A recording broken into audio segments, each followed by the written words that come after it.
Hola a todas las personas que nos están viendo en Facebook Live. En esta oportunidad estamos haciendo una retransmisión desde mi perfil personal, pero esto está también en el perfil de Semillero de Antropología y Medios. Bienvenidos.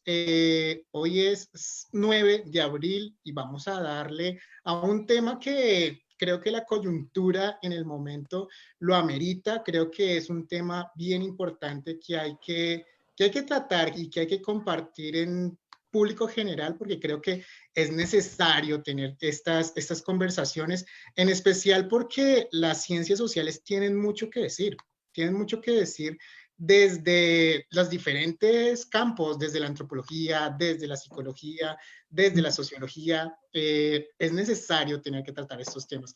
Y para eso tenemos hoy aquí dos estudiantes del semillero que ya me han acompañado en estas semanas a hacer estos Facebook Live. ¿Cómo están, chicos? Bien, Diego, todo bien, Diego. Gracias. Hola Diego, ¿cómo están? Bien, bien, bien, muy bien.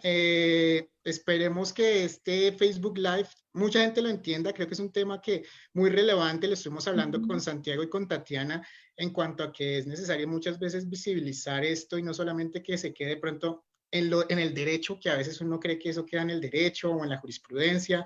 Siempre está como muy ligado a eso, pero los estudios sociales más de antropología, sociología, historia, psicología tienen que estar metidos también en toda esta dinámica. Para esto, antes de entrar, y ya ustedes están viendo a dos personas que están con nosotros, que nos están acompañando para desarrollar este programa, yo quiero contextualizar un poco más esa temática. Y les voy a compartir la pantalla de lo que yo estoy viendo en este momento, y es una noticia, eso fue hace 3 semanas más o menos, una noticia, y es esta. Este es un comunicado. No voy a reproducir el video porque de pronto nos banean y nos quitan el video de Facebook, pero sí quiero esta imagen en sus mentes. Es el comunicado del Ministerio de Justicia. Esto está publicado el 22 de marzo, hace más o menos 2 semanas. En ese momento hubo motines, varios motines en varias cárceles en Bogotá y varias partes, en varias ciudades de Colombia. Pero lo que más me llamó a mí la atención en ese momento cuando salió este comunicado, yo lo vi, es que la ministra de Justicia está diciendo que, como ustedes lo pueden leer ahí, hubo un intento de fuga en la Modelo es una cárcel en Bogotá, y fueron 23 privados de la libertad muertos. O sea, son 23 personas. Para mí eso, a mí me causó bastante curiosidad porque es como una noticia como, bueno, se murieron 23 personas, que son internos, pero son 23 personas. Me parece, eso a mí me causó mucha curiosidad, porque eso desliga muchos otros temas también que están dentro de las cárceles. Me parece que hay muchos temas que se tienen que tratar, que se tienen que mover, porque no podemos desnaturalizar que son personas. Me parece que eso es bastante fuerte y eso es necesario tenerlo ahí. Hay temas transversales en todo esto. Hay temas sobre de pronto resocialización, hay temas sobre salubridad en todo esto, hay indiferencias de la sociedad misma sobre este tipo de población, no sé, creo que se desliga un montón de temas, y para eso están estas dos personas que tratan la temática de las cárceles desde sus puntos de vista, desde sus disciplinas particulares. Pero antes, este es un contexto básico, pero antes presentemos a esas dos personas que nos acompañan. Santiago, usted primero. Listo. Bueno, el día de hoy nos acompaña Omar Alejandro Bravo. Él hizo un pregrado en psicología en la Universidad Nacional de Rosario y tiene una maestría y doctorado en psicología en la Universidad de Brasilia. Actualmente es profesor de tiempo completo en la Universidad ICESI, en el Departamento de Estudios Psicológicos, la Facultad de Derecho y Ciencias Sociales, y es director de la maestría en intervención psicosocial. Bienvenido. Hola. Y nuestra segunda persona, Tatiana. Bueno, tenemos a Laura Ordóñez. Ella es antropóloga de la Universidad de los Andes con maestría y doctorado en antropología social en la Universidad de Brasil, con experiencia en el campo de la enseñanza y la investigación académica y la intervención social con un enfoque diferencial en mujeres, jóvenes, negros y presos. Se ha dedicado a trabajar en antropología legal, sistemas penales y cárceles, sistemas y prácticas de justicia, y además ha trabajado sobre estudios de seguridad pública y Políticas Penales, Estudios de Género y Sexualidad. Bienvenida, Laura. Buenas tardes, muchas gracias Tatiana, muchas gracias Diego, Santiago, buenas tardes Omar y buenas tardes a todos los oyentes. Muy bien, muchas gracias. Tenemos a los expertos acá para este tema. Me parece que son personas que saben un montón sobre este tema. Ya ustedes me escucharon, creo que hay temas ahí como indiferencias de la población general, la situación de aislamiento, la salubridad, la comunicación desde adentro hacia afuera, paradójicamente hay más comunicación desde allá hacia afuera, pero no sé, ustedes como personas que estudian esto, la primera persona que quiera hablar me levanta la mano, les quería preguntar, ¿cuáles son esos temas que hay que destacar estudiando desde los estudios sociales esta problemática? De pronto, ¿cuáles son esos temas gruesos? No necesariamente vámonos a lo específico, pero sí cuáles son esos temas que hay que tratar. Bueno, arranco. Dale. Yo creo que hay que correr un poco el foco cuando se piensa el tema carcelario de nuestros campos disciplinarios desde la perspectiva de la resocialización. Dejar ese tema remanido un poco en suspenso o relegado e intentar entender un poco, para ser necesariamente categórico, el fracaso de todas las instituciones carcelarias. Y yo creo que este episodio que estamos viviendo de la pandemia como que le ha hecho un poco más de síntoma a mucha falla de un modelo de Estado, creo yo, ¿no? Más visible en la salud, quizás más visible cuando la epidemia alcance su pico, pero también, por ejemplo, en el campo carcelario. Y ahí comparto la perplejidad tuya, digo, de que en el medio de todo esto haya habido una masacre de esas proporciones y no haya generado un escándalo, que haya pasado como una noticia más. Entonces, bueno, en definitiva, creo que el tema carcelario hay que pensarlo desde su fracaso, quitando un poco esta idea de resocialización que siempre nos suele llevar a la búsqueda de la discusión de un mejoramiento de un modelo que creo yo no tiene cómo ser mejorado.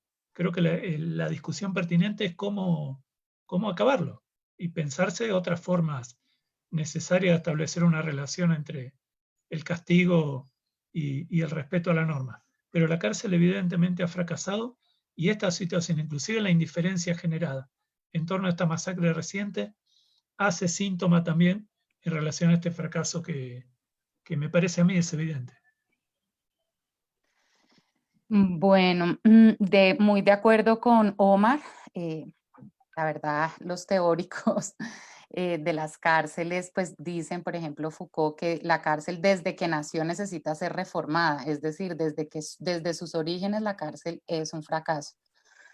Inclusive porque cuando pensamos en una cárcel reformada, que de alguna manera fue una experiencia que estudié en Brasil, pues, ¿qué pasa cuando la cárcel se reforma? Los problemas siguen siendo los mismos, ¿no? Finalmente, la cárcel, el papel de la cárcel es organizar las ilegalidades, porque la cárcel no necesariamente nos está ayudando a disminuir la criminalidad, eso ya está absolutamente comprobado, hay varios estudios que nos muestran cómo, primero, las personas que llegan a la cárcel son un porcentaje mínimo en relación a las personas que cometen crímenes, ¿no? Y también se nos hace pensar que metiendo a las personas a las cárceles vamos a estar más seguros afuera. Ellos están allá, encarcelados, confinados, pero nunca se piensa en los efectos que eso trae, porque esas personas van a salir. Van a salir y no van a salir mejores. Yo siempre he dicho algo y es que la cárcel es la forma más cara de volver a un ciudadano peor de lo que entró. Listo. Bueno, ahorita teniendo en cuenta las investigaciones que ustedes han hecho y también sobre todo el conocimiento de este tema, ¿cuál sería el camino más efectivo para acabar con ese tema del hacinamiento en las cárceles, que es una problemática que ya se ha venido hablando desde hace tiempo? Y además, ¿cómo evitar la propagación del virus en estos sistemas carcelarios? Bueno, si quieren Dale. empiezo yo o empiezas tú. Dale, tranquila. Listo. Entonces, bueno, el hacinamiento carcelario es un problema que existe hace también muchísimo tiempo. La Corte Constitucional ya declaró también hace como 20 años el estado inconstitucional de las cosas en las cárceles. Entonces, digamos que este no es un problema actual. Siempre que vemos los titulares, siempre nos dicen la crisis carcelaria. De nuevo, la cárcel siempre está en crisis. Y hay en la cárcel muchas personas que, mejor dicho, podríamos decir que casi la mitad de la población encarcelada son sindicados, o sea que son personas que no están condenadas. Es decir, que ahí se cumple, no es que eres inocente hasta que se pruebe lo contrario, no, acá eres culpable hasta que se pruebe lo contrario. Entonces, digamos que ahí ya habría una cantidad enorme de población que podría ser excarcelada. Tenemos también presos con enfermedades crónicas gravísimas que la verdad no deberían estar presos. Hay presos que también tienen beneficios que por cuestiones burocráticas no los han recibido. Estas personas también ya podrían estar fuera. Hay personas que están allí por delitos no violentos, que también podría ser una de las criterios de selección para ese excarcelamiento. Y, por ejemplo, también madres o cabezas de familia, las mujeres embarazadas. O sea, creo que hay varios tipos de poblaciones que podrían ser excarceladas y que realmente no solo como una respuesta a la coyuntura actual, sino evidentemente como un problema más estructural, ¿no? Que no necesariamente, o sea, lo que quiero decir es que estos criterios no deberían contar solo para este momento de coyuntura sanitaria y humanitaria, porque la verdad es que ellos siempre están en esa coyuntura. Con pandemia o sin pandemia, pues las cárceles tienen crisis humanitarias y sanitarias, como les digo, desde hace muchísimo tiempo, casi desde la propia existencia de las cárceles. Listo. Sí, o sea, totalmente de acuerdo. Queda poco que agregar. Por ahí encontré alguna vez un texto sobre el origen de las cárceles, sobre las primeras cárceles brasileñas, aún en la época del imperio. Y ya se denunciaba que los sistemas estaban desbordados y en crisis. O sea, estaban construyendo la primera cárcel y las cosas ya no funcionaban. Lo que dijo Laura, de nuevo, es totalmente pertinente. Hay una tendencia a la sobrepunición de delitos que podrían ser tratados de otra manera y una tendencia a encarcelar personas procesadas que es totalmente excesiva y arbitraria. Y luego, a caballo de eso, viene lo que viene pasando y probablemente se repita en este caso, que es la cárcel como un gran concentrador de enfermedades. Por ejemplo, aquí en Cali, el foco de tuberculosis más significativo es la cárcel de Villahermosa, la más hacinada, perdón, y la más deteriorada. En VIH lo mismo, en sífilis lo mismo. Y son enfermedades que no se transmiten con tanta facilidad como el COVID-19. Entonces, a la medida que haya un contagio dentro de la cárcel, lo lógico es que eso se extienda rápidamente. Quizás todo esto pase dentro del mismo desinterés que generó la masacre que ahora mencionaba Diego. Ojalá que no, ojalá que no pase, pero si pasa, al menos que genere el necesario escándalo que esto debe generar. Y para la gente más conservadora, que tiene una postura más jodida del tipo, bueno, si infringieron la ley, que se la aguanten, aún para ese tipo de discurso, sin intentar conmoverlo, hay una respuesta planteada desde la propia ilusión de esta idea, y es pensar que lo que pasa en la cárcel se queda en la cárcel. Como digo, la cárcel es un gran concentrador de enfermedades que luego se desparraman hacia la sociedad abierta. Pasó con las enfermedades, con la transmisión del VIH por vía inyectable en Brasil, pasa con la tuberculosis y probablemente pase con el COVID-19. De nuevo, espero que no, pero la lógica es que esto suceda. Bueno, pues yo siempre tuve una pregunta y siempre me llamó la atención como la utilidad social de las cárceles en términos de reintegración de las personas a la vida común. Ustedes ya nos estaban diciendo que eso, la verdad, no funciona, pero me gustaría saber el sistema penitenciario colombiano si hace algo al respecto, talleres, o qué pasa adentro para que la persona, bueno, para que siga existiendo cárceles y para que la persona cuando salga sí se pueda reintegrar a algo de la sociedad o si definitivamente eso no pasa. ¿Respondo yo, Laura? Como quieras. Dale. Mira, vuelvo al ejemplo de Villahermosa, que es la cárcel de Cali donde más he trabajado aquí en Colombia. Hay 6.000 y algo de presos para un lugar que mal aguanta 1.100. Hasta donde sé hay una sola psicóloga, que tampoco aporta mucho, digamos, a estos propósitos de intentar entender y tratar el fenómeno. Y las iniciativas que se hacen son totalmente precarias y amarradas a una idea ilusoria de transformar lo malo en bueno. Parece un paradigma más religioso que terapéutico, sociológico, y basado en la ilusión de que una persona maltratada, encerrada, humillada, desde varios lugares diferentes, la propia institución y sus pares, que en ese contexto, como decía Laura antes, va a salir mejor. Mejor quiere decir más integrada socialmente, con la capacidad de haber desarrollado una reflexión en torno al hecho cometido y a otras opciones de vida futuras. Nada funciona en la cárcel. Más allá de que se presenten un montón de actividades como la que vos mencionaste, de tipo talleres, siempre sobre los mismos temas. Resocialización, ética, consumo de drogas, etcétera, etcétera. Siempre los mismos temas, siempre los mismos fracasos y siempre los mismos efectos. Sí, de acuerdo con Omar, la resocialización es una ilusión. Además, porque es como, en estos días estuve leyendo justamente el Código Penal, como una de las funciones de la pena es la resocialización. Y la resocialización implica el cambio de comportamiento y de actitudes de las personas. En ese sentido, se está pensando en un cambio individual sin pensar en el contexto estructural de las personas.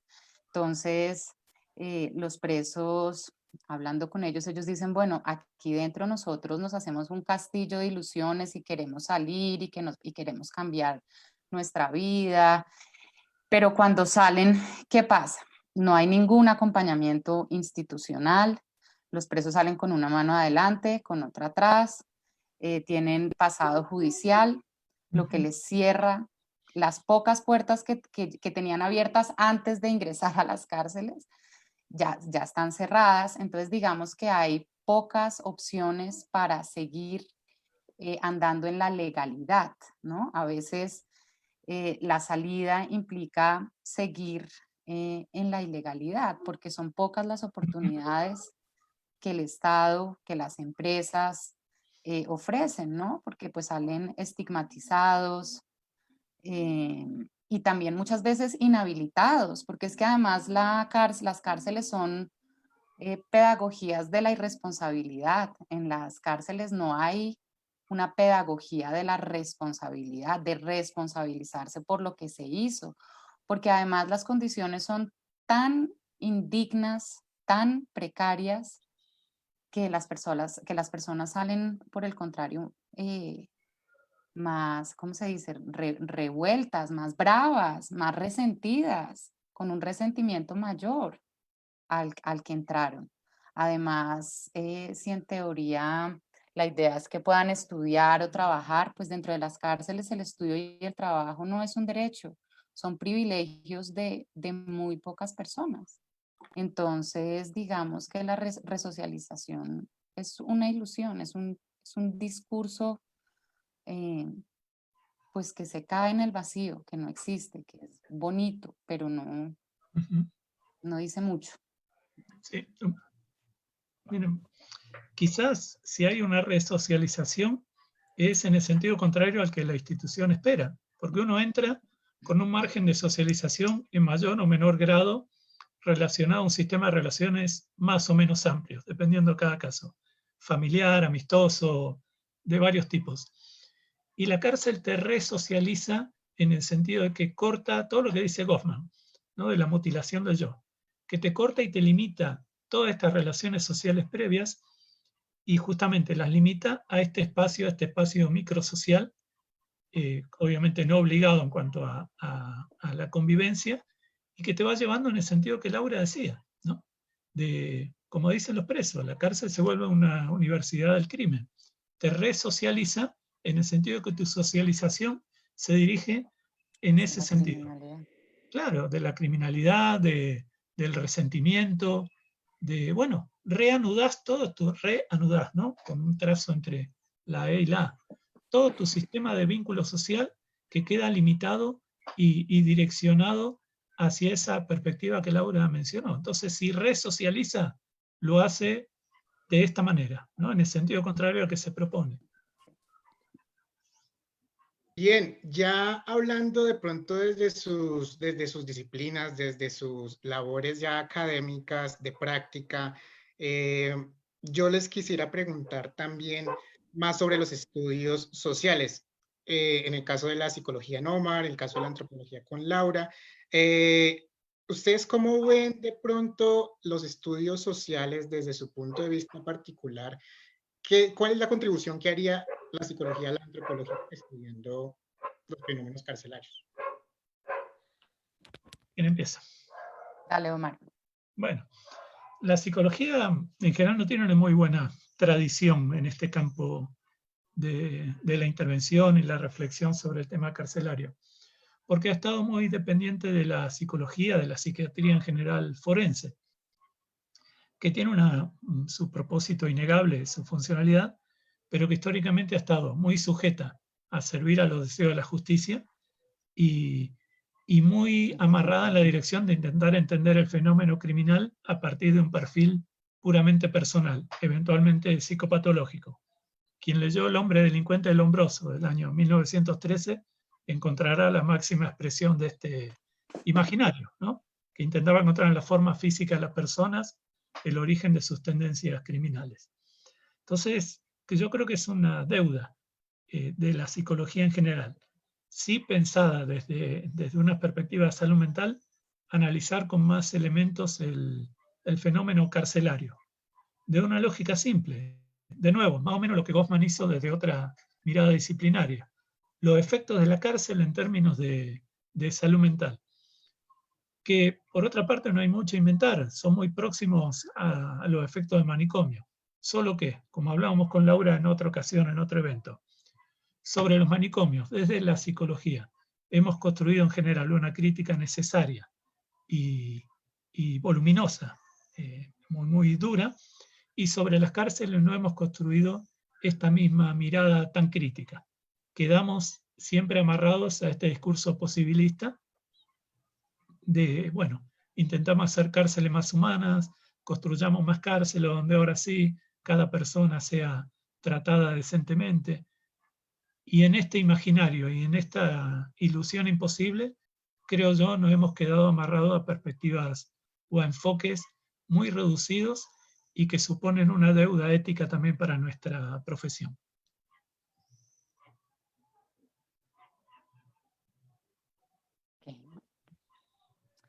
Bueno, yo diría que desde la antropología también digamos que hace relativamente poco tiempo, unos 20 años, se puede hablar de un campo de estudios prisionales o de etnografías en las prisiones como tal, un campo como tal. Esto obviamente no quiere decir que no haya existido, pero digamos que no existía como campo, ¿no? Eran iniciativas más aisladas, personales, individuales. Pero digamos que yo sí creo que uno de los grandes aportes de la antropología ha sido poder, y que es una de las, pues creo que de los beneficios es que hemos podido estudiar las cárceles desde adentro, ¿no? Lo que tú decías. Un poco, Diego, al inicio de que las cárceles han estado, han sido principalmente abordadas desde discursos más jurídicos. Entonces, el hecho de poder estar dentro, compartir con los presos, ¿no? Que es lo que hacemos los antropólogos al final, ¿no? Entender las realidades a partir de ese encuentro con esos otros, en este caso ese otro preso. Pues definitivamente la antropología tiene mucho que decir al respecto, y cada vez más, como les digo, se está creando un campo crítico y que está haciendo estudios desde diversas perspectivas, ¿no? De diversas cuestiones dentro de las cárceles, desde género, desde relaciones de poder, de sociabilidad, las relaciones de dentro y afuera, ¿no? Porque obviamente las cárceles no son lugares herméticos, sino que son espacios sociales porosos, ¿no? Frente a a la realidad, al mundo de afuera. Em, y lo que les decía, yo creo que las cárceles nos ayudan mucho a pensar desde la antropología y desde las ciencias sociales, cómo han sido mecanismos de control y de gobierno sobre poblaciones pobres, ¿no? Es una forma de controlar o de gobernar la pobreza y la miseria, como lo han dicho algunos autores norteamericanos, Fasan, Vacant, ¿no? Que son formas de guetizar, sí, de confinar poblaciones y de esa manera mejor controlarlas, porque es evidente que las poblaciones que ocupan nuestras cárceles, pues es gente pobre, no blanca.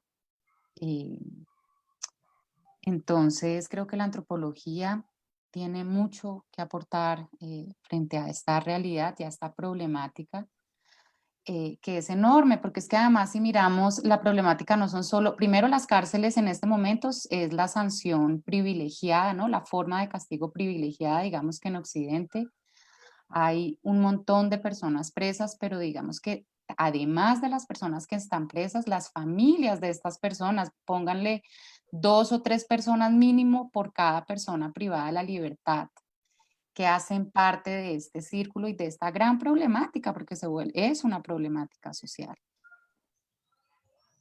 Ok, ok. Enormes, que muchas veces es invisibilizada. Y lo que tú dices, Diego, lo que dijiste al principio de cómo minimizamos y cómo son presos y cómo son pobres y cómo son criminales, pues no llamamos las cosas por su nombre, ¿no? Las cárceles creo que son unos lugares especializados en el uso de eufemismos y de nombrar las cosas de otras formas. Entonces aquí realmente lo que pasó fue una masacre, pero según el discurso del gobierno nos protegieron de, de que esta gente se volara para que después nos hicieran daño, ¿no? Cuando es legítima, absolutamente legítima, su angustia y su preocupación, ¿no? Ok. Frente a lo que está pasando actualmente.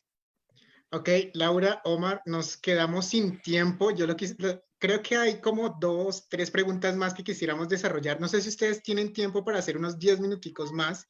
Yo sé que les dije que podía ser algo breve, 15, 20 minutos, pero creo que amerita hacer esas 3 preguntitas más que tenemos. ¿Les parece? Sí, dale. Listo. Sí, por mí está bien, lo único es que se me va a acabar el tiempo del Zoom. Me toca desconectarme y volver a entrar todo. De hecho, por eso me toca Listo. cortar acá y armamos otra. Entonces ya yo les envío un link más y abrimos otra vez para tener otro chance ahí de hablar. ¿Listo? Listo. Dale. Listo, ya nos comunicamos. Dale. Dale.